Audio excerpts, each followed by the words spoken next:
Sienna had told me to dump him about 800 times. Each time, I'd hesitate, weeping into my hands. But he treats me so well. Sienna would just roll her eyes and tell me to go jump off a bridge. It wasn't until I found another package of lingerie meant for Liam, but definitely not for me, that I finally listened to her.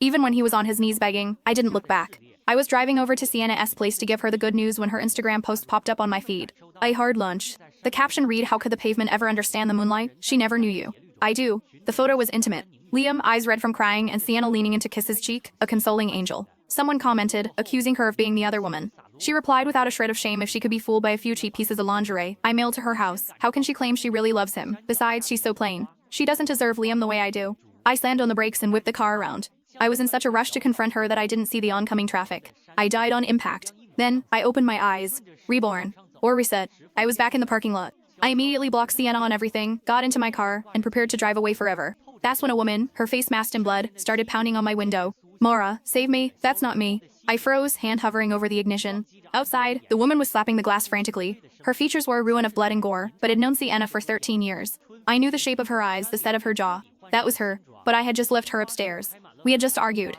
She was sitting in her living room fuming. How could she be here, battered and bloody? "Mara, unlock the door." She yanked at the handle, looking over her shoulder in terror, like something was hunting her. Thinking of what the Sienna upstairs had done in my past life, a chill crawled up my spine. What if Sienna had been replaced? The Sienna I grew up with wasn't the type to steal a boyfriend. She wasn't competitive like that. I looked at the desperate, terrified woman outside my window. I decided to trust my gut. "Quick, get in." I blinked hard, and suddenly, I was just sitting in the driver's seat, alone. I turned my head. The window was rolled down. The wind was hitting my face, cold and sharp. There was no one banging on the glass. Did I just nod off? "Mara, get back here." Sienna came storming out of the apartment building entrance. Her face was clean. No blood. Just anger. "What do you mean, he treats you well? You don't want to break up with him?" She looked exactly as she had in my previous life. Furious, protective. How many times has he accidentally received lingerie from some mystery woman, and this time it was used? The exact same words. In my past life, whenever a package arrived, it'd run to her crying. And she would say, without hesitation, dump him.